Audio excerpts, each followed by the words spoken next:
The combat training room fell silent as Han Mira stepped onto the padded floor. 3 alien cadets waited for her in the center of the room. Each one was twice her size. The Gorlak warrior had arms like tree trunks. The Zenthari fighter stood 7 feet tall with razor-sharp claws. The third was a Hegzen whose thick shell could stop laser blasts. Mira looked tiny next to them. She was only 19 years old and barely 5 feet tall. Her black hair was tied in a simple ponytail. She wore the same training clothes as everyone else, but they seemed too big on her small frame. When she spoke, her voice was so soft, the instructors had to lean forward to hear her. "Please take care of me today," she whispered to her opponents with a polite bow. The 3 aliens looked confused. Most human fighters talked loud and tried to scare their enemies. Some even screamed battle cries before fighting. But this girl spoke like she was asking for directions to the library. Instructor Park Dae-ho watched from the observation deck. He had trained thousands of soldiers over the years. He had never seen anyone quite like Mira. The other instructors thought she was too gentle for real combat. They said her quiet voice showed weakness. Park knew better. The combat timer started with a loud beep. The Gorlak charged first. His massive fists could crush metal. Mira stepped to the side so smoothly it looked like dancing. Her small hand touched a pressure point on his neck. The giant warrior collapsed like a falling tree. "I am sorry," Mira whispered as she helped him sit up. The Zenthari came next with claws extended. He was fast and deadly. Most fighters would try to match his speed or use brute force. Mira did neither.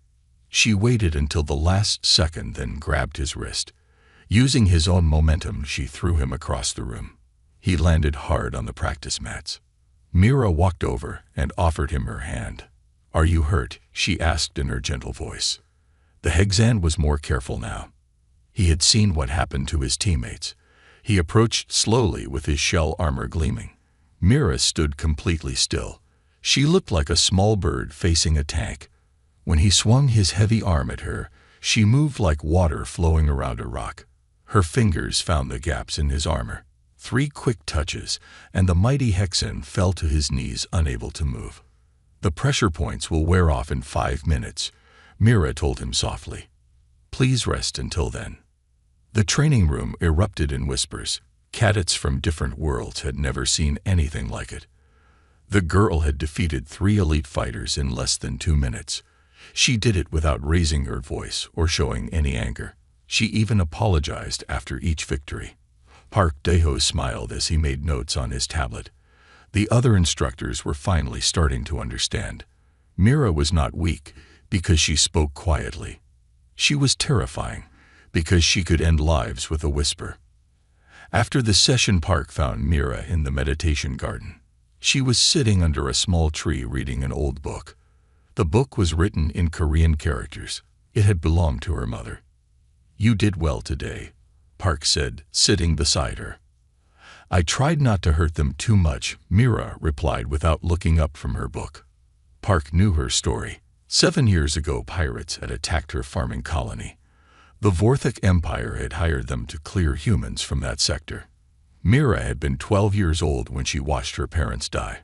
She hid in a grain silo for 3 days before Alliance ships arrived. She was the only survivor out of 8,000 colonists. The rescue team found her still hiding. She had not made a sound for fear the pirates would return. Even when the medics tried to help her, she only whispered. Some doctors thought the trauma had damaged her voice. Park knew the truth. Mira had learned that loud voices brought death. Quiet voices kept you alive. "Your final assessment scores came in," Park said. "You ranked first in combat effectiveness. You also ranked first in tactical thinking and mission planning." Mira closed her book and looked at him. "What happens now?" she whispered. "Now you get your first real assignment," Park smiled. "The Alliance cruiser Soul's Pride needs new fighters. Captain Yoon thinks you are ready." Mira nodded quietly. She had trained for this moment for 7 years. Soon she would face the Vorthik Empire again. This time, she would not be a helpless child hiding in the dark. This time, she would fight back. But she would do it in her own way. with quiet words and deadly hands. The Soul's Pride was the largest ship Mira had ever seen. The Alliance cruiser stretched for 2 miles and carried 5,000 crew members. When she stepped off the transport shuttle, her small travel bag looked even smaller in the massive docking bay. A tall soldier with surgeon's stripes approached her. "You must be the new fighter," he said, looking down at her. "I am Sergeant O'Kyung. Follow me to meet your squad." Mira bowed politely. "Thank you for having me," she whispered. O'Kyung frowned. He could barely hear her voice over the noise of the docking bay. "You need to speak louder on a warship," he said. "People might not hear your orders in battle." "I understand," Mira replied just as quietly. The squad meeting room was full of soldiers when they arrived. 5 men and 3 women sat around a metal table. They were all bigger and older than Mira. When she entered the room, their conversations stopped. "This is your new squad member, Han Mira," O'Kyung announced. "She just finished advanced training at Kepler Station." A large man named Choi Bong-soo laughed. "She looks like she should be in school, not on a warship. Are you sure she is old enough to fight?" Mira said nothing. She found an empty chair and sat down with her hands folded in her lap. A woman with medical patches on her uniform smiled at her. "I am Kim Sola, the squad medic," she said kindly. "Do not mind Bong-soo. He thinks everyone is too young." "Thank you," Mira whispered with a small bow. The other squad members introduced themselves, but Mira could see doubt in their eyes. They had heard about the quiet girl from training, but seeing her in person was different. She looked like a strong wind could blow her away. 3 days passed quietly. Mira did her duties without complaint. She cleaned her weapons perfectly. She studied tactical manuals in the library. She ate her meals alone, while the others talked and laughed at nearby tables. Kim Sola often sat with her during meals. The medic was curious about the girl who spoke in whispers. "Where did you learn to fight?" she asked one day. "Many places," Mira replied softly. "The instructors taught me different styles from different worlds." "But why do you speak so quietly?" Sola asked gently. Mira was quiet for a long moment. "Loud voices bring trouble," she finally whispered. Before Sola could ask more questions, the ship's alarm started blaring. The captain's voice echoed through the speakers. "All combat teams to stations. We have received a distress call from civilian transport New Seoul. They are under attack by Vorthok raiders." The squad rushed to the armory. Everyone grabbed their weapons and combat gear. Mira picked up a simple pulse rifle and checked it carefully. She also took 2 combat knives and attached them to her belt. "Listen up," O'Kyung shouted over the noise. 3 Vorthok attack ships are hitting the transport. We need to board their vessel and clear out the raiders before they kill the civilians. Choi Bong-soo stepped forward. "I should lead the boarding team. I have the most experience." To everyone's surprise, Mira raised her hand. "May I lead instead?" she whispered. The room went silent. Even the ship's engines seemed quieter. O'Kyung stared at her. "You want to lead your first mission?" "Yes, please," Mira said with a small bow. Bong-soo shook his head. "This is not training, little girl. Real people will die if we make mistakes." Commander Yoon Hajin entered the armory at that moment. He had been listening from the doorway. "Let her lead," he said firmly. "Sir," Bong-soo protested. "Park Dae-ho sent me her training records," Yoon said. "Trust me on this."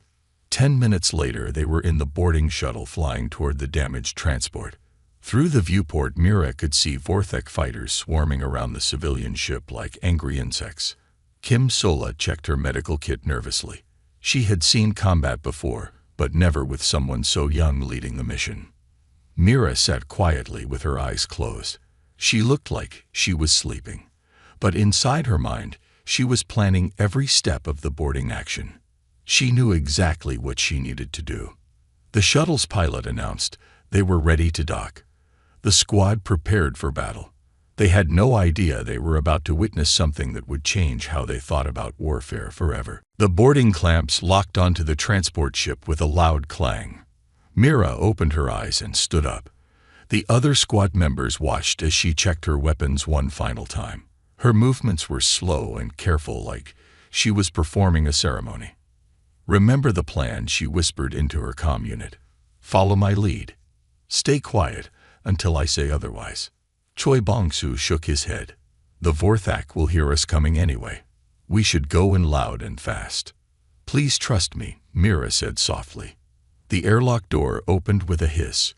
The transport ship's corridors were dark and filled with smoke. Emergency lights flashed red every few seconds. In the distance, they could hear Vorthak voices shouting in their harsh language. Mira moved forward like a shadow. Her feet made no sound on the metal floor. The squad followed behind her, trying to match her silence. Even Bong-soo had to admit she moved like a professional. They reached the first intersection. Mira held up her hand for everyone to stop. She listened carefully, then pointed down the left corridor. 3 fingers up meant 3 enemies ahead. Kim Sola watched in amazement as Mira seemed to disappear around the corner. There was no gunfire, no shouting, just silence. Then Mira's voice came through the comm so quietly they could barely hear it. "Section 1 clear. Moving to Section 2. They found 3 Vorthak raiders unconscious in the corridor. They were still breathing, but would not wake up for hours. Mira had taken them down without making a sound." "How did she do that?" one squad member whispered. "Pressure points," Kim Sola realized. "She knows exactly where to hit them." The second section had 5 raiders holding civilian hostages in the cargo bay. This would be harder. The Vorthak were using the humans as shields. One wrong move and innocent people would die. Mira studied the situation through a small window in the door. She could see the raiders were nervous. They kept looking at the exits, expecting Alliance soldiers to come charging in with guns blazing. "I need 2 minutes," she whispered into her comm. "When I signal, rush the main door. Make noise this time." Before anyone could ask what she meant, Mira was gone. She had found an air vent and crawled inside. The squad could track her movement by the soft sounds above their heads. Inside the cargo bay, the Vorthak leader was getting angry. "Where are the Alliance dogs?" he snarled. "They should be here by now." One of his men pointed at the air vents. "What if they are trying to sneak in?" The leader laughed. "Humans are too big for those vents. They fight like animals with no brain." That was when Mira dropped from the ceiling directly behind him. Her knife found the pressure point at the base of his neck. He collapsed without making a sound. The other raiders spun around in confusion. They could not understand what had happened to their leader. In that moment of confusion, Mira moved between them like deadly wind. "Sorry," she whispered as each raider fell. The squad burst through the main door just as the last raider hit the floor. They expected to find a battle raging. Instead, they found Mira helping frightened civilians to their feet. She spoke to them in the same gentle voice she used with everyone. "You are safe now," she told a crying child. "The bad men cannot hurt you anymore." The civilian captain could not believe what he was seeing. A girl who looked like a student had just defeated 5 armed raiders by herself. She did it so quietly, he had not even known a fight was happening. "Thank you," he said to Mira. "You saved our lives." Mira bowed politely. "I am glad everyone is safe." On the way back to Seoul's Pride, the squad was unusually quiet. They had seen something that changed how they thought about combat. Mira had not used brute force or advanced weapons. She used her brain and precise movements. Kim Sola sat next to Mira in the shuttle. "That was incredible," she said. "I have never seen anything like it." "My teachers said fighting is like art," Mira whispered. "You must know when to be loud and when to be quiet, when to be hard and when to be soft."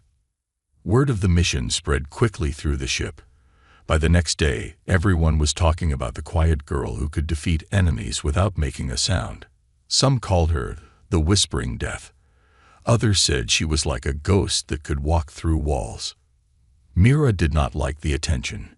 She preferred to train alone and study in the library. But she knew the nicknames would follow her. In war, reputation was as important as skill. The planet New Bizon looked exactly like Mira remembered from her childhood dreams. Rolling green hills stretched to the horizon, dotted with small farming villages. Traditional Korean houses with curved roofs sat beside modern buildings. Rice fields reflected the morning sun like mirrors.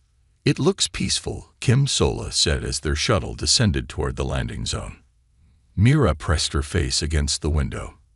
Her breath fogged the glass as she whispered, "It looks like home." The Soul's Pride had arrived to help evacuate New Busan. Vorthek forces were moving through this sector, destroying human colonies. Intelligence reports said they had 3 days before the enemy fleet arrived. Commander Yoon gathered all squad leaders for the mission briefing. "We need to evacuate 50,000 civilians," he said, pointing at the tactical display. "Most are farmers and their families. They have never seen real combat." Mira raised her hand. "What about the children?" she whispered. "There are about 8,000 kids under 12 years old," Yoon replied. "Getting them off planet safely is our top priority." The evacuation began at dawn. Mira's squad was assigned to Village 7 in the northern mountains. When their transport landed, she was the first one out. She stood very still, breathing the clean mountain air. The village looked exactly like her childhood home. Stone walls surrounded family compounds. Vegetable gardens grew between the houses. An old woman was hanging laundry on a line just like Mira's grandmother used to do. "Are you all right?" Kim Sola asked quietly. Mira wiped her eyes. "I am fine. We should start the evacuation." The villagers were frightened and confused. They did not want to leave their homes. Many had lived here for 3 generations. The village elder was a man named Park Min-soo, who reminded Mira of her grandfather. "Why must we go?" he asked. "This is our land. Our ancestors are buried here." Mira knelt down so she was at his eye level. "The Vorthek are coming," she whispered in Korean. "They will kill everyone just like they did to my family." Park Min-soo looked into her eyes and saw the pain there. "You lost your home too," he said softly. "Yes," Mira replied. "But you can build a new home. You cannot bring back the dead." It took 6 hours to convince all the families to pack their belongings. Mira helped load the transport ships. She carried sleeping children and comforted crying mothers. She sang old Korean lullabies that her own mother had sung to her. Kim Sola watched her friend work. Mira seemed different here among the Korean families. She smiled more. Her voice was still quiet, but it carried warmth and comfort. "You would have made a good mother," Sola told her during a break. Mira looked at the children playing near the landing pad. "Maybe someday," she whispered, "when the war is over." That was when the alarms started screaming. Commander Yoon's voice crackled over the comm system. "All units prepare for combat. Vorthek advanced scouts have entered the system. They are moving faster than expected." 3 enemy ships dropped out of hyperspace above New Busan. They were smaller than the main fleet, but still dangerous. Each ship carried 50 raiders whose job was to capture strategic positions before the main invasion. "We need to hold them off until the last transport leaves," Yoon ordered. "All squads to defensive positions." Mira looked at the remaining civilians still boarding the ships. There were over 200 people, including many children. The transport captain said he needed 20 more minutes. "I will buy you the time," she told her squad. Choi Bong-soo grabbed her arm. "You cannot fight 3 ships by yourself." Mira gently pulled free. "I will not fight the ships," she whispered. "I will fight the raiders they send down." The first Vorthek dropship landed near the main road into the village. 20 raiders poured out with weapons ready. They expected to find panicked civilians running in all directions. Instead, they found empty streets and silence. Mira waited for them in the village square. She had chosen her position carefully. The old stone fountain gave her cover. The narrow streets limited how many enemies could attack her at once. The Vorthek leader was a scared veteran with metal teeth. He laughed when he saw the small human girl standing alone. "Where are your friends, little one?" he called out in broken human language. "They are protecting the children," Mira replied so quietly he had to strain to hear her. "And who will protect you?" he asked, raising his weapon. Mira drew her combat knives. "I will protect myself," she whispered. The battle that followed was unlike anything the other raiders had ever seen. The small human moved like flowing water around their attacks. She was everywhere and nowhere at the same time. Her blades found gaps in their armor that should not have existed. One by one, the raiders fell. Some were unconscious. Others were too injured to fight. None were dead because Mira had learned to disable without killing when possible. When the last raider collapsed, the village square was quiet again. Mira stood among her defeated enemies, breathing hard but still standing. Her clothes were torn, and she had several small cuts, but she was alive. The transport captain's voice came over her comm. "All civilians are aboard. We are ready for departure." Mira looked around the empty village one last time. Soon the Vorthak fleet would arrive and destroy everything, but the people would live. The children would grow up somewhere else and remember their home through stories. "Goodbye," she whispered to the empty houses. Then she walked to the landing pad where her squad was waiting with amazement in their eyes. The neutral space station Unity 1 floated in empty space between human and Vorthak territory. It was built specifically for diplomatic meetings when neither side wanted to enter enemy space. The station was small and simple with no weapons and minimal defenses. Mira stood at attention in the briefing room wearing her dress uniform. The formal clothes felt strange after months of combat gear. Her medals looked too bright against the dark blue fabric. "This is a historic moment," said Alliance diplomat Kethera as she reviewed the mission details. "The first time moderate Vorthak leaders have agreed to peace talks." Commander Yoon nodded. "That is why security is so important. There are Vorthak hardliners who will do anything to stop these negotiations." Mira listened quietly as they explained her role. She would be part of a small security team protecting the human delegation. Her job was to watch for threats and stay invisible unless needed. "Why did you choose me?" she whispered when the briefing ended. "Because you understand the art of being unseen," Yoon replied. "Diplomats need guards who can protect without being noticed." The journey to Unity 1 took 2 days. Mira spent the time studying the station layout and reviewing Vorthak combat techniques. She also practiced walking silently in her dress shoes, which were much louder than combat boots. Unity 1 was smaller than she expected. The main conference room could only hold 20 people. The corridors were narrow and filled with monitoring devices to ensure no weapons were brought aboard. The human delegation arrived first. Ambassador Chen was an elderly man who had spent 40 years in diplomatic service. His aide was a young woman named Li Jina who looked nervous about her first major assignment. "Remember the protocols," Chen told his staff. "We speak only when spoken to. We show respect for their customs, even if we disagree with them." Mira took her position near the back wall where she could see the entire room. Her hands were folded behind her back in a formal stance. To anyone watching, she looked like a statue. The Vorthak delegation arrived an hour later. Their leader was a female named Thexa who was considered a moderate by her people's standards. She brought 3 advisors and 2 guards who looked uncomfortable without their weapons. "We welcome you to neutral ground," Ambassador Chen said with a formal bow.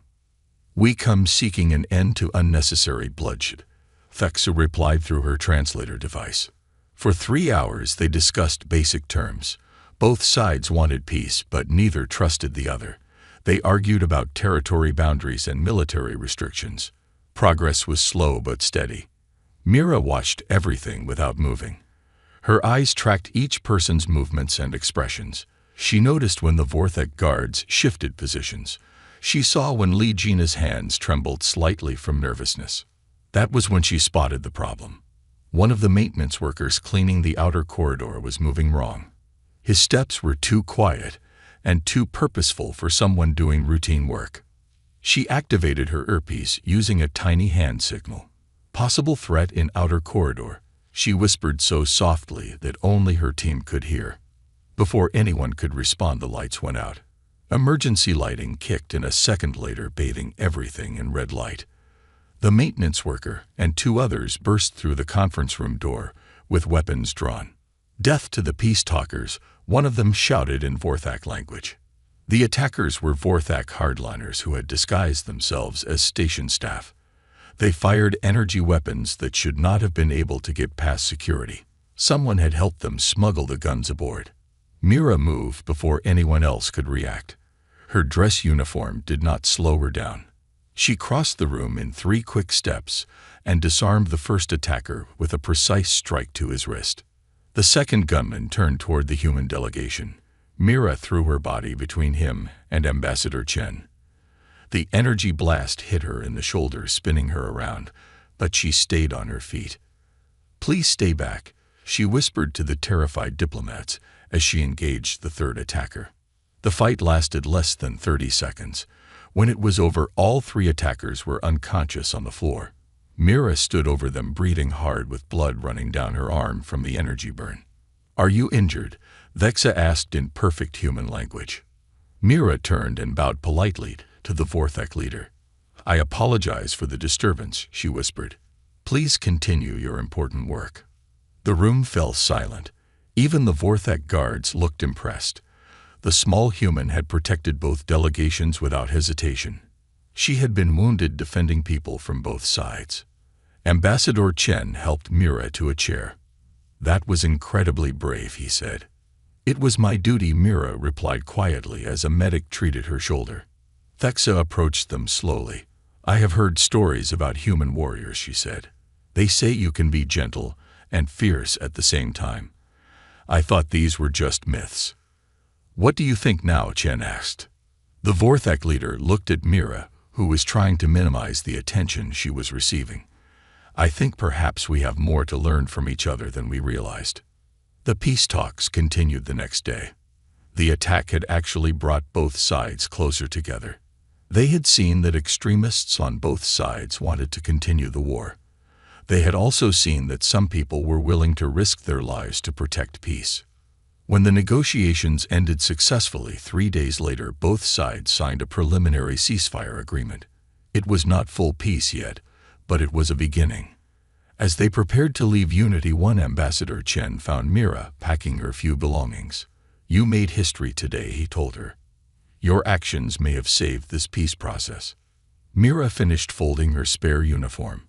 "I hope the children on both sides will grow up in a better galaxy," she whispered.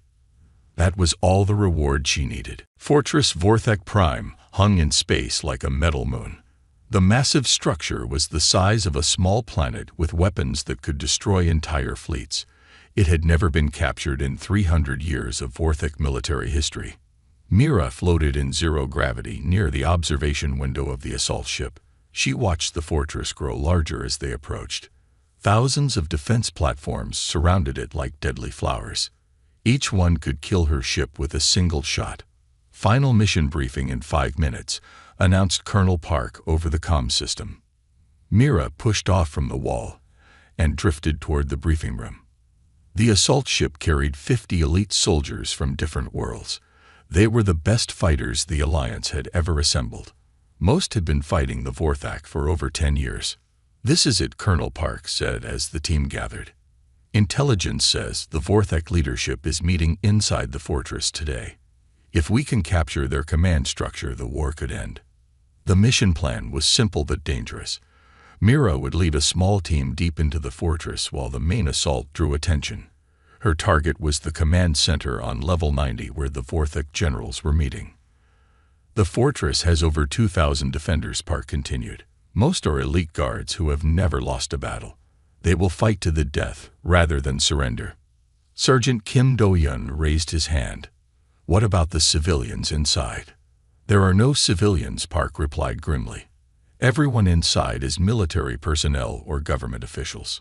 Mira felt something cold settle in her stomach. She had never fought in a battle where everyone was an enemy. On previous missions, there had always been innocents to protect. This time her job was simply to defeat anyone who stood in her way. "Teams will enter through maintenance shafts," Park explained. "Mira's team takes the fastest route to the command center. The rest of us create chaos in the lower levels." Kim Sola checked her medical supplies. She would be going with Mira's team as their medic. "How long do we have once we are inside?" 2 hours maximum, Park said. "After that, the fortress defense systems will adapt to our tactics." The infiltration began at midnight. Mira's team consisted of herself plus 4 other specialists. They entered through a waste disposal port that intelligence had marked as lightly defended. The inside of the fortress was like a metal city. Corridors stretched for kilometers in every direction. Transport tubes carried supplies between levels. The air smelled of machine oil and recycled atmosphere. "Security checkpoint ahead," whispered Lee Taman, their electronics expert. Mira studied the guard post through her scope. 6 Vorthak soldiers with heavy weapons. Taking them down quietly would be difficult but possible. "Wait for my signal," she breathed into her comm. She moved through the shadows like flowing water. Her footsteps made no sound on the metal floor. The guards never saw her coming. One by one, they fell to precise strikes that left them unconscious but alive. "Clear," she whispered. They reached level 50 without major resistance, but as they climbed higher, the defenses became stronger. More guards, better sensors, automated turrets that tracked movement. "They know we are here," Sola said as alarm lights began flashing. Mira had to change tactics. Stealth was no longer possible, so she became a storm of controlled violence. She moved through the corridors, disabling enemies with surgical precision. Her team followed behind, amazed by her skill.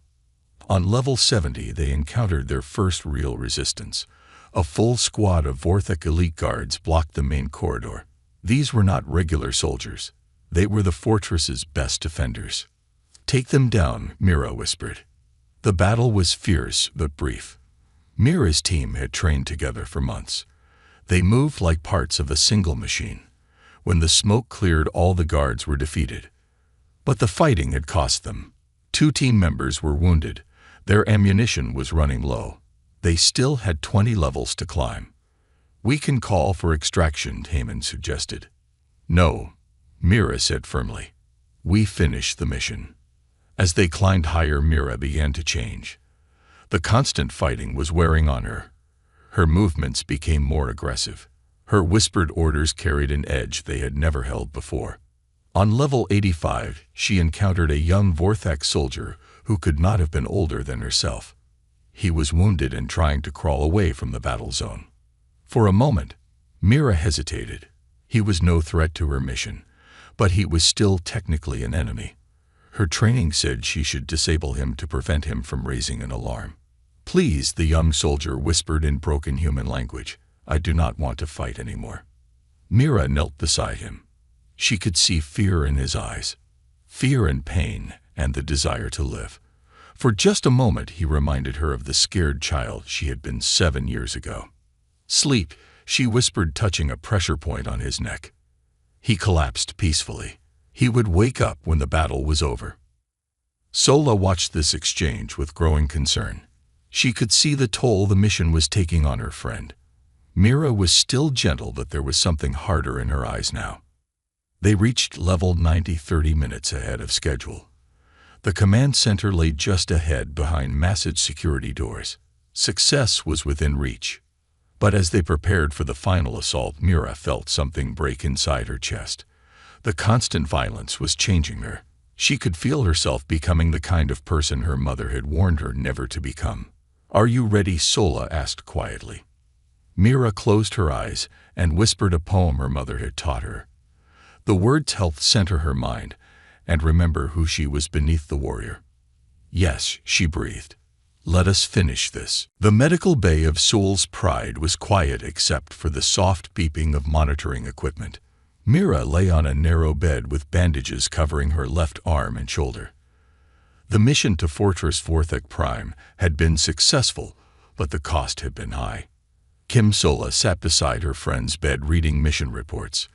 The official record said Mira had single-handedly captured the Vorthak command center and secured vital intelligence. What the reports did not mention was how she had collapsed immediately afterward. "You have been asleep for 3 days, Sola said when Mira finally opened her eyes. "Did we get them?" Mira whispered. Her voice was even quieter than usual. "Yes. The Vorthak High Command is in Alliance custody. The war could be over within months." Mira tried to sit up, but pain shot through her wounded shoulder. "How many did I hurt?" Sola hesitated. The fortress had heavy casualties. Most were unconscious, but some required serious medical treatment. I tried to be gentle. Mira said so softly Sola had to lean forward to hear her. I know you did. You saved lives by ending the fighting quickly.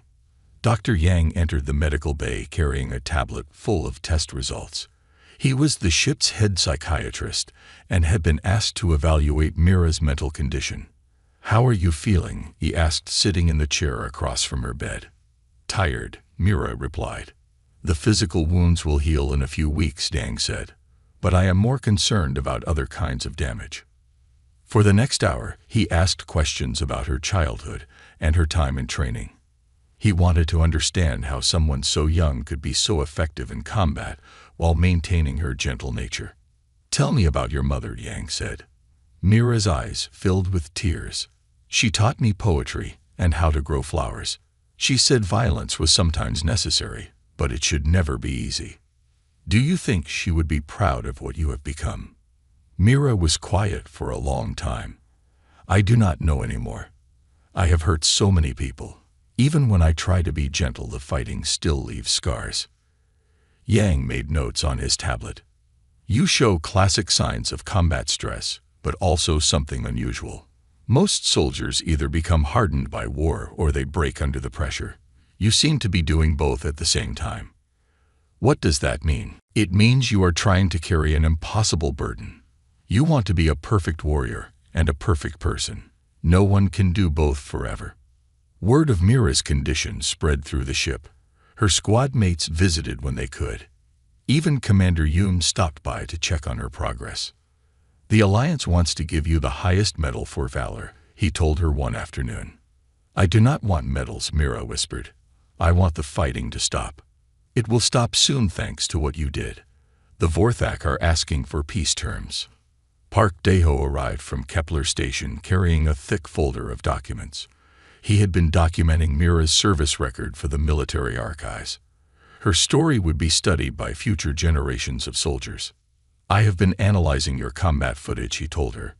Do you know what makes you so effective? Mira shook her head. Most fighters try to become something else in battle. They put on armor or make themselves angry. You stay exactly who you are. That confuses enemies who expect soldiers to act like soldiers. But staying myself hurts, Mira said. Every time I fight, I feel like I am betraying my mother's memory. Park sat down beside her bed. Your mother wanted you to survive. She wanted you to stay human, even in an inhuman world. I think she would say you have succeeded. Dr. Yang returned the next day with his evaluation complete. I am recommending extended rest and psychological counseling, he told Commander Yoon. For how long? At least 6 months. Mira is experiencing what we call moral injury. She is not broken, but she needs time to process what she has been through. That evening, Kim Sola found Mira standing at the observation window looking out at the stars. Her friend seemed smaller somehow, as if the weight of her experiences was physically pressing down on her. What are you thinking about? Sola asked. I was remembering my home planet, Mira whispered. Before the attack, we had a garden behind our house. My mother grew roses and jasmine. The air always smelled like flowers. Would you like to grow flowers again someday? I think I have forgotten how. My hands only know how to fight now. Sola took her friend's hand. The fingers were calloused from years of weapons training, but they were still gentle. Hands can learn new things. Hearts can heal. What if I cannot go back to being who I was before?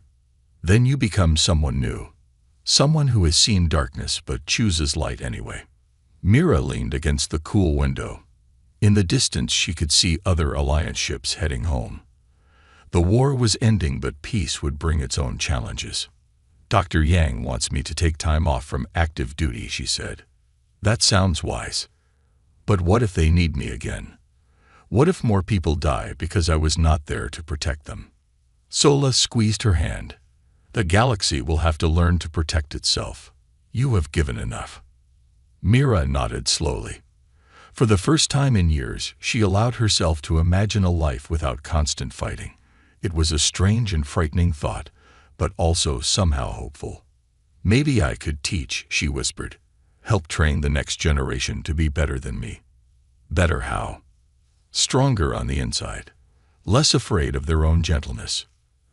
Outside the window, the stars shone with cold, beautiful light. Somewhere among them was a place where Mira could find peace.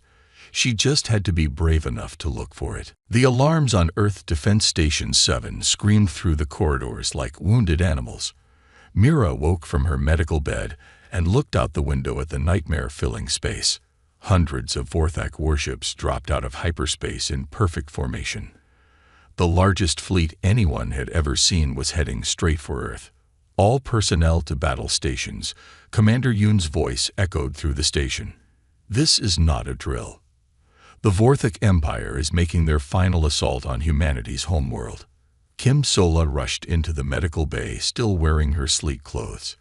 Mira, you need to get to the evacuation pods. The doctors said you are not ready for combat. Mira sat up slowly. Her shoulder still ached from the fortress mission, but she could move her arm. How long until they reach Earth? 3 hours, maybe 4. The home fleet is moving to intercept, but there are too many enemy ships. Through the window, Mira could see the orbital defense platforms powering up their massive weapons. Each platform could destroy a dozen ships, but the Vorthak had brought hundreds. The math was simple and terrifying. I am not leaving, Mira said quietly. Your injuries have not healed. You collapsed just a week ago. Mira stood up and walked to her equipment locker. Inside was her combat gear, cleaned and repaired. Earth is where it all started for humanity. If we lose here, we lose everything. Kim Sola knew there was no point in arguing. She had seen that look in her friend's eyes before. Then I am staying too. The defense briefing was held in the main command center. Every available fighter from all 7 orbital stations was present. The room buzzed with nervous energy and grim determination. The Vorthak have committed everything to this attack, Admiral Park announced. Intelligence says they are calling it Operation Final Storm. They plan to destroy Earth's population and end human resistance once and for all. Mira listened from the back of the room. She could see the tactical display showing enemy ship positions. The Vorthak formation was perfect. No gaps, no weaknesses. It was the work of their supreme commander who had never lost a battle. Each station will defend one sector of Earth's orbital space, the Admiral continued. Station 7 has the largest complement of fighters, so you get the hardest assignment.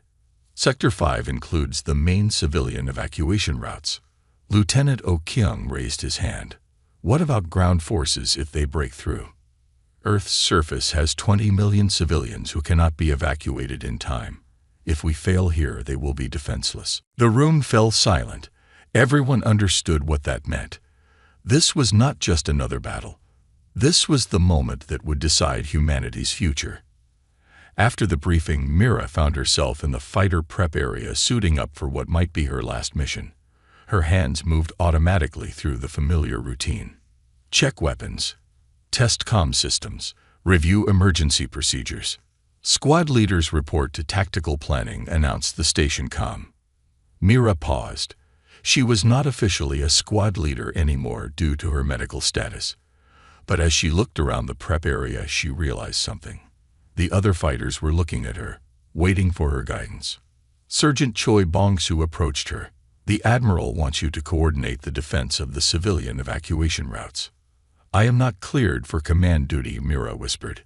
Today we need the whispering death more than we need regulations.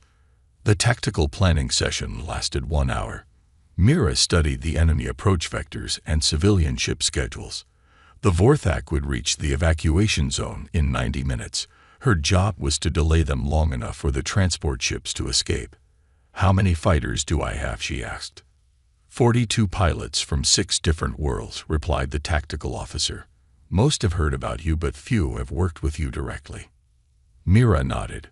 She walked to the front of the planning room, where all the pilots could see her.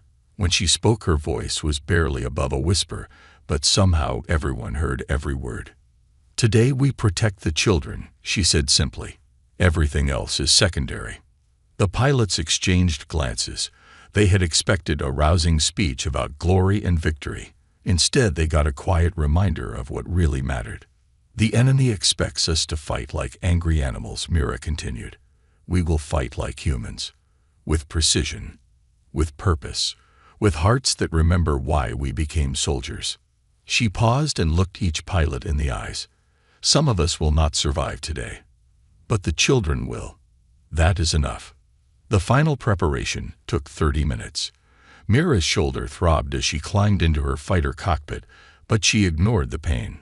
Through her canopy, she could see the Vorthek fleet growing larger against the star field. All fighters launch when ready, came the order from command. 43 human fighters launched from Station 7. They were outnumbered 10-1, but they had something the enemy did not expect. They had Mira's tactical genius and her unshakable calm in the face of impossible odds.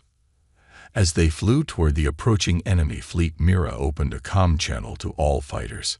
Her whispered words carried across space to reach every pilot. Remember your training. Trust your wingmates. Protect the innocent. This is what we were born to do.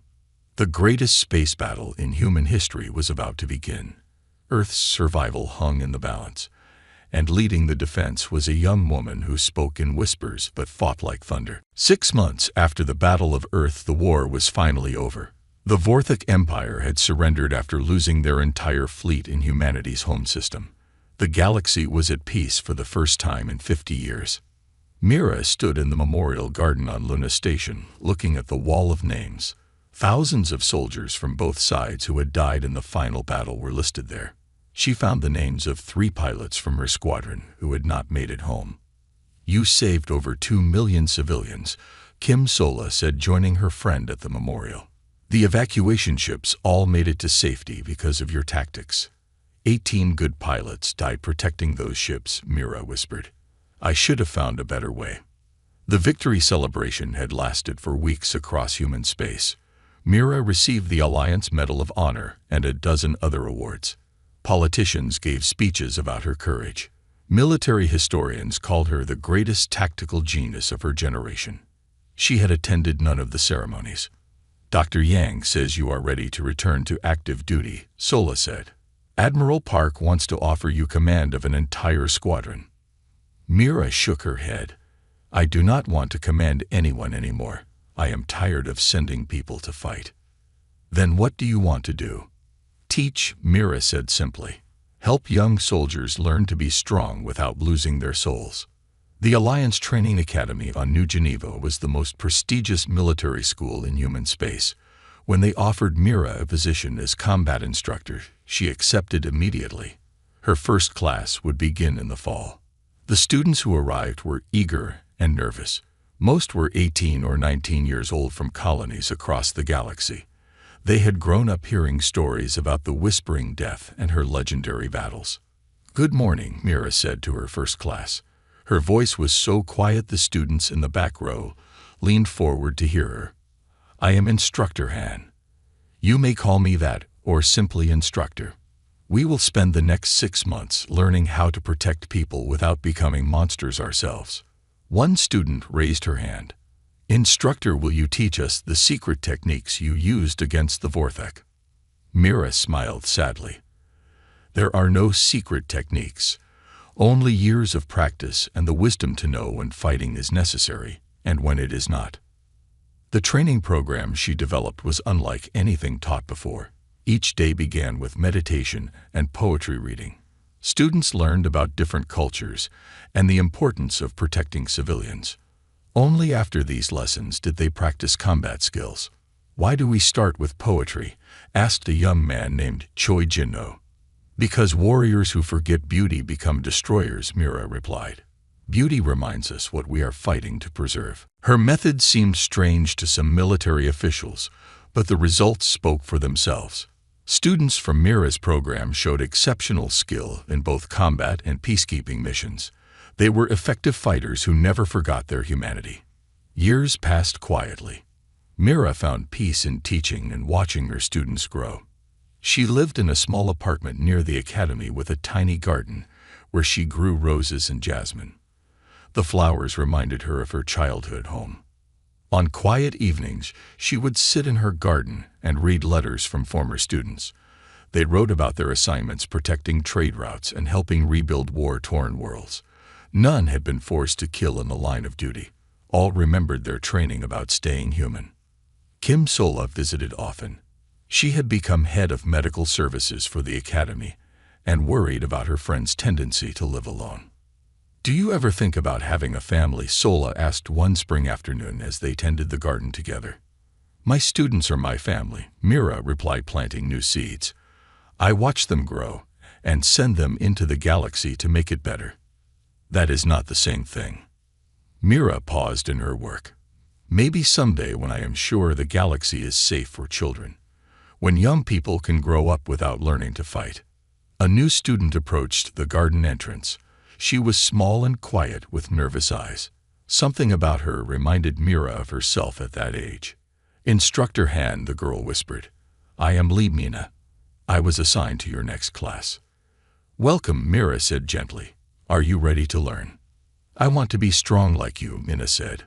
"But I do not want to hurt people." Mira smiled and offered the girl a small flower from her garden. "Then you have already learned the most important lesson. Come, let me show you how to be strong and gentle at the same time." As they walked toward the academy building, Mira felt something she had not experienced in years: hope for the future. These young people would create a better galaxy than the one she had fought to save. Behind them in the garden, the flowers swayed in the gentle breeze. They had grown from seeds saved from a world destroyed long ago.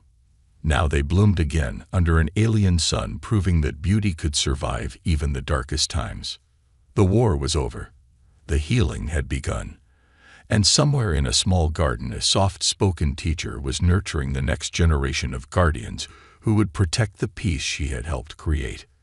"When you carry the power to destroy," Mira told her new student as they entered the classroom, "you must also carry the wisdom to whisper. The galaxy has heard enough screaming."